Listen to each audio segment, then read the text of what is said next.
everybody, welcome back to the channel. Today I'm going to take a look at the price action of Enjin Coin, as the Enjin Coin bulls have been on an absolute rampage lately.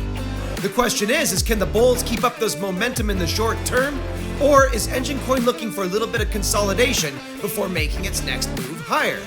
I'm going to pull up a chart on my battle station over here and show you what I'm looking at. Alright, Enjin up on the daily chart. And congratulations, Enjin bulls, as Enjin has been on an absolute rip lately and hopefully is bringing you guys a lot of profit right now. I'm going to start today's analysis by toggling into the price action itself here, and I see that this massive move that Enjin's been on is coming in on incredible volume. Totally apocalyptic volume, destroying all this volume read coming before it. Getting well above the moving average, just a very convincing, very real move to the upside. I see all the major notable moving averages are beginning to fan away from each other, but they're also starting to get above the 200 simple moving average, which is quite significant. This 200 simple moving average is starting to take on a very nice slope to the upside, and as you can see just looking left, that as soon as the 200 simple gets on that upwards trajectory, especially when all the other major moving averages get above it, it's upside action. I can see after this push right here that Enjin Coin has given us a very important liquid zone to be paying attention to, and that has a bottom side coming in at around 42 cents and a top side coming in around 46 cents. Since then, Enjin Coin is on just a very minor pullback right now, and typically when the price action gets extended from the moving averages this way, consolidation could be in the cards. However, this does not mean that this is out of gas just yet. I won't be surprised if Enjin Coin continues its upwards trajectory coming into the new trading week, but of course that's going to depend on Bitcoin and the rest of the market as a whole.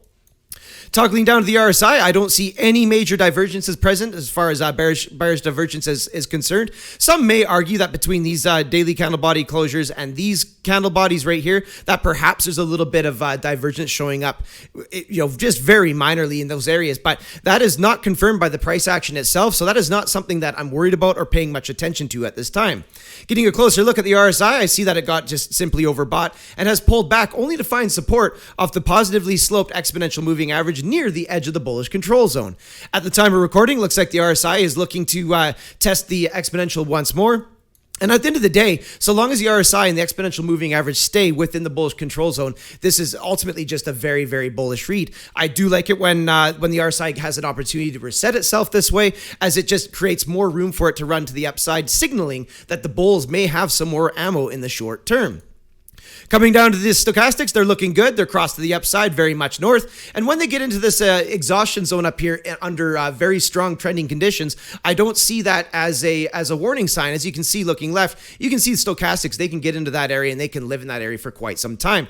This is more of a range-bound indicator for me. So, at the end of the day, when stochastics do get into that zone, I just look for this kind of behavior versus, crosses to the downside as my actionable signals. Down here in the MACD is looking very strong right now as the moving averages are well into the bullish control zone and just straight up. I see a very nice island of momentum coming in here on the histogram, and it does seem to be losing a little bit of momentum by printing this lighter colored green bar at the time of recording. So when overall, when I look at Enjin Coin here, I think this move is very, very real. It's wiped out a lot of these notable horizontals. It does have a horizontal coming in here at 37 cents, another one here coming in around 32 cents. And I do see that the 10 simple moving average is basically coming into confluence with that, probably on the next daily tick here. But overall, Enjin Coin is looking very strong, very real. I think the most probable scenarios at this point in time could be some more upside, but if not upside, I'm just looking for some sideways consolidation. Perhaps it starts to print a bull flag before its next move higher. I'm perfectly okay with Enjin Coin doing that at this point in time, as when these massive rips begin to take place, especially on daily charts, I don't like to see them go up too fast. Otherwise, the pullbacks and corrections can get really, really savage, and typically that's what happens within cryptocurrency space. So I'm perfectly okay. I won't hate it if this thing decides to go sideways here, perhaps staying between this horizontal at 37 cents and the bottom side, this liquid zone at 40 cents. If Enjin Coin gets a daily candle body closure below this horizontal, then I think it'll likely initiate a test of the 10 simple here, and this horizontal coming in at 32 cents.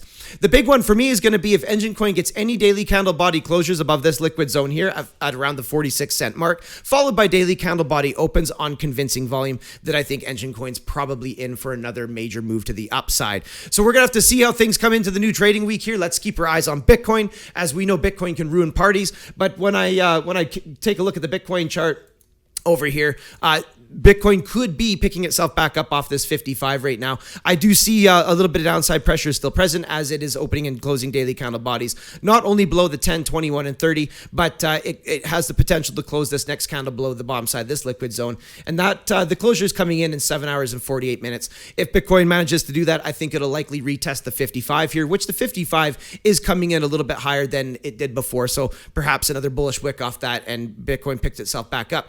But I do think that if Bitcoin does roll over here, that there could be a likely test of the 89 here, coming in around the $25,000 mark. And if it manages to get past that, likely a bounce off the top side, this liquid zone here at about 24,342. Either way, I'm still macro overall bullish on the market. Obviously, I think Bitcoin could easily come down here if it wanted to, and still keeps its overall bullish trajectory. Of course, if Bitcoin decides to roll over here, it could compromise some of the upwards trajectory in the alt sector, but that remains to be seen. And this could easily be a fake out as well. And if Bitcoin gets back into this range between these two purple boxes, then I think altcoins are going to have a massive opportunity to breathe, to run, not only against their dollar tether pairings, but as well as against their Satoshi pairings. So anyways, you guys, thank you so much for coming by and checking out this video. Don't forget to subscribe and have yourselves a powerful day.